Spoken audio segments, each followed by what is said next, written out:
So now what we have here is just a reading that I need. This is gonna be in podcast, so it's basically a reading that I need because I don't used to read that much English, and I know that is super important that part. And I just wanted to show you, and I just wanted to uh, kind of have a memory of one of my reading after having an intermediate level, I guess. So I said that I have an intermediate level because I could understand everything what I read, or almost everything that I read. So if you want to read and if you don't have that much knowledge to read, I really recommend that you can see this video and you can be aware and you can take a look about what were my listening skills and my reading skills when I started in. Basically I couldn't read that well, but I did the try and I think that this is what counts. Um, being with that being said, so just I'm going to finish this video and hope make one in another occasion. All right, bye bye. One's counsel must be painfully aware of the dangers of technology in the translation industry. When a translator's email reply landed in their inbox in 2008, the word sentence were duly printed on a roadside.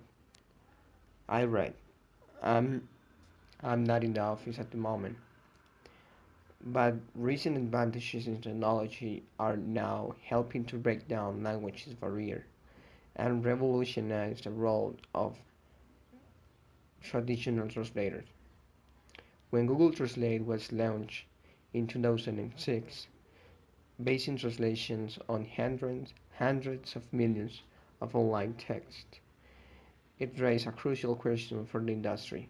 Will technology take over? Now is Microsoft prepares to unveil its Start Take Translation, a Skype service that promises to understand spoken words and translate them into another language, speaking them back in real time. The question seems more relevant than ever. Pre-launch demonstration of the app have been impressed, making only a handful of mistakes. But the hype surroundings of new technology does not mean computers have all the answers.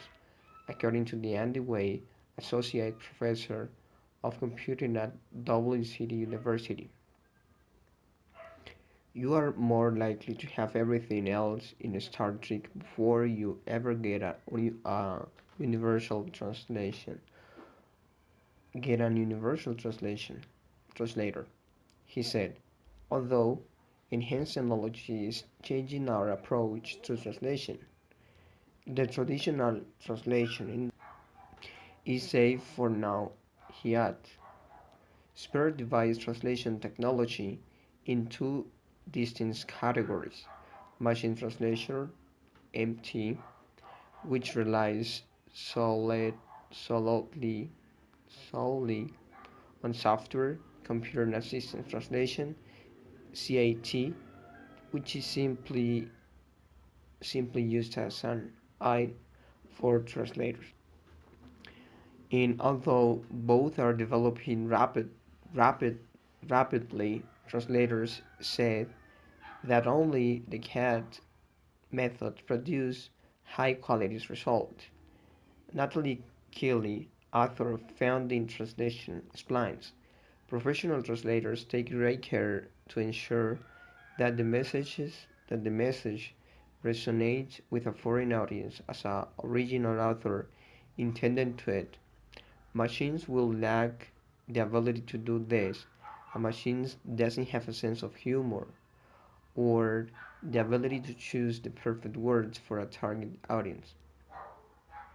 Professor Phillips Kohn, chair of the Machine Translation School of Informatics at the University of Edinburgh, agrees.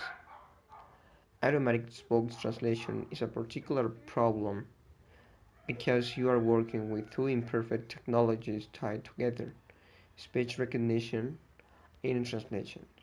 Connect that there are worries that an over reliance on MT apps could mean people rest their trust too heavily in a small handful of huge corporations.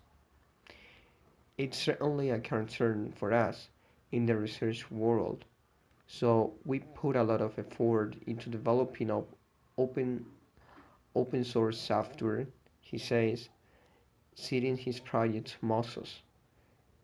There are currently not that much money being made with machine translations, but there are big efforts by Google and Microsoft and the potential is there.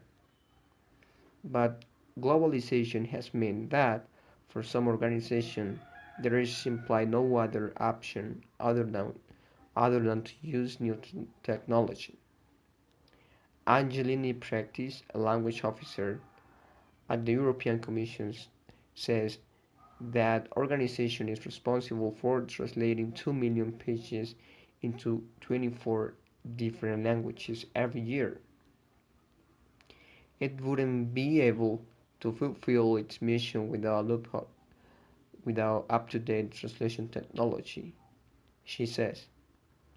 Technology is not meant to replace the human translators, but to speed up his work by automatically replacing threads of text which have been already translated. In the base case scenario, the human translator becomes an editor who is always responsible for the end product.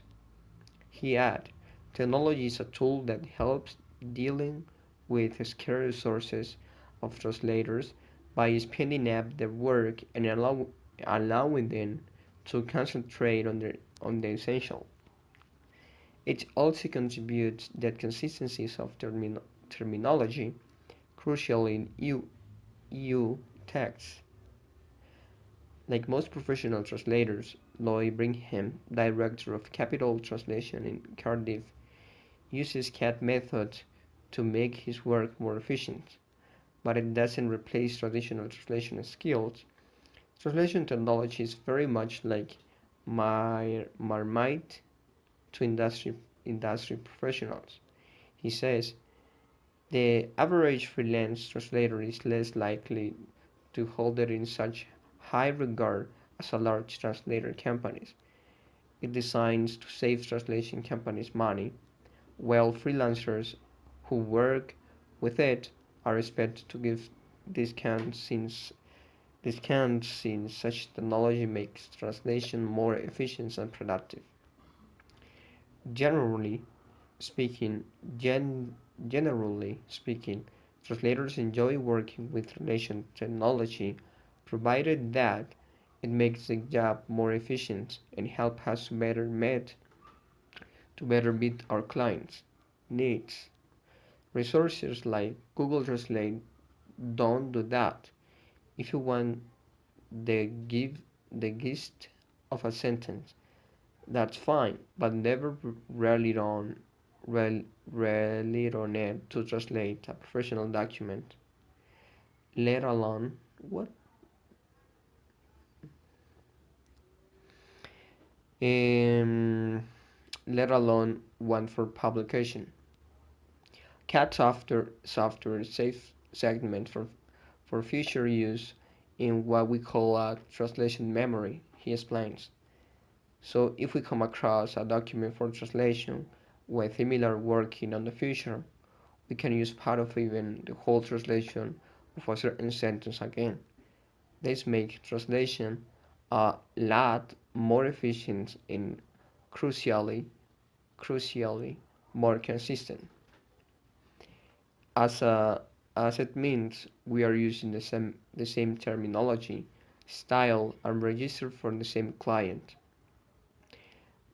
Become at even though we are cheating less because of our discounts, we are still working more efficiently and processing more work, so it's switch and round round round about. Plus, some people are coming around to the fact that Google Translate produces rubbish. So this is actually fueling a demand for professional human translators. Technology, it seems, is having a deep impact on the translation industry, but it's not about the eradicated. Andy Weiss points out there is just there is just so much translation to be done. People have estimated that only around 5% of what needs to be translated actually is, that good translators will never be out of a job. What's happening if their jobs are changing? Going out. They are increasingly more about being a content editors than a translator.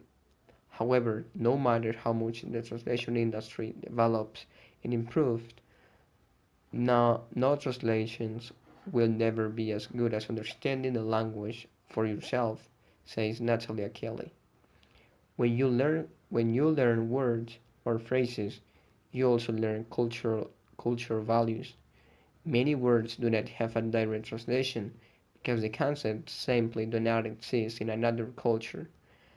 Language reflects society's constant evolution, which is why it is still easier for humans to keep at than it is for machines.